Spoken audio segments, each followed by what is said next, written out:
Hello again. So right now I'm going to take a closer look at one of the sample research reports that we put up on Canvas. This is example number 2, right? Once again, the topic of the report isn't necessarily that important.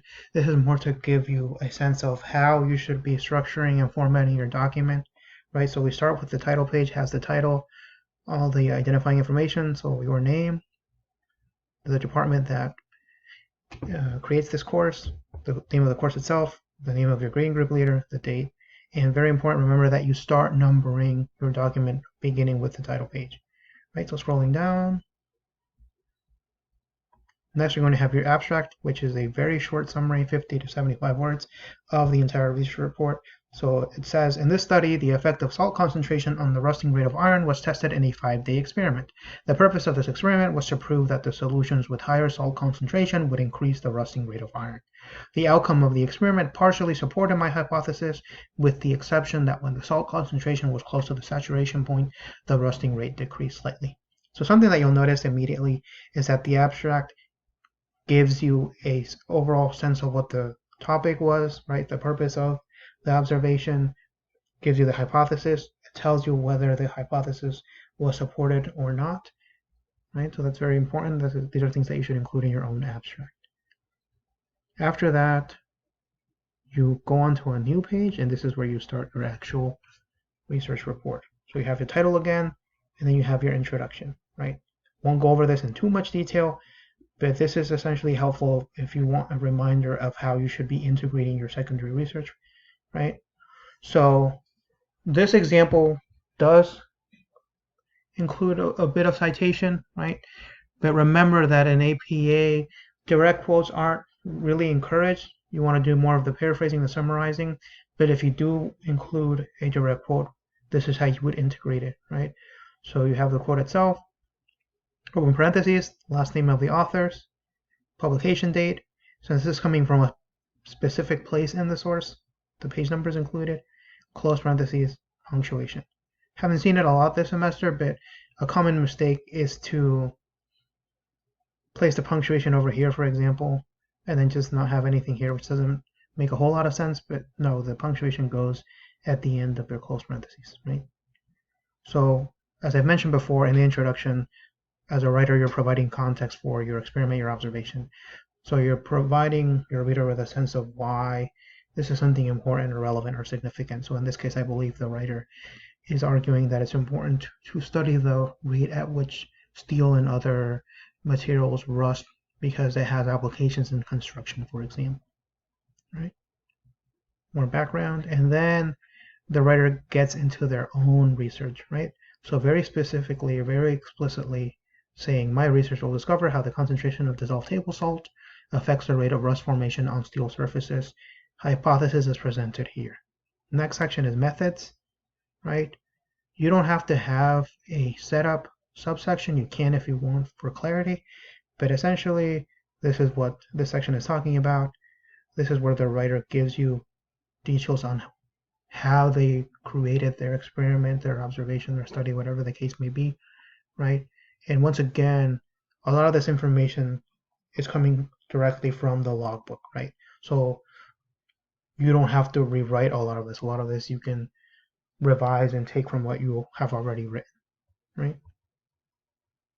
The next subsection here is the observational logbook, and because it is a subsection, you'll notice that the subheading is not centered, rather it's to the left-hand side of the page, it's bold, tell the reader this is a subheading, but it's not centered because it's a subheading and not a main heading, right? In this section, you're providing a summary of your 5 days of observation. So if you're already kind of thinking ahead of me, you can reuse a lot of what you wrote for that 2-page narrative in the logbook, right? You can take that and place it in this section, right? So this is one of the good things about this assignment, that you've already done a lot of the work without maybe even realizing it. The limitation section, again, is also going to come from what you shared in your narrative. So these are the challenges that you faced, right? These can be challenges in terms of how things turned out, maybe difficulties you had with acquiring materials, maybe things that will affect the validity of your study, your observation, right?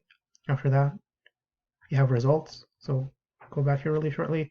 Limitations is also a subsection. That's why the subheading is there. And then results, which is one of the main sections, the heading itself is centered, right? I believe what this writer did was essentially take what they had already written for the logbook, revised it, and put it here, right? So if you took a look at the sample logbook in my walkthrough of that, a lot of this will seem familiar, so we can keep on scrolling, right?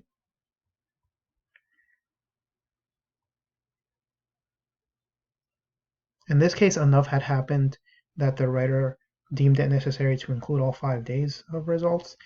If your study observation didn't yield significant results, you can maybe include the results from the beginning, the middle, and the end, right?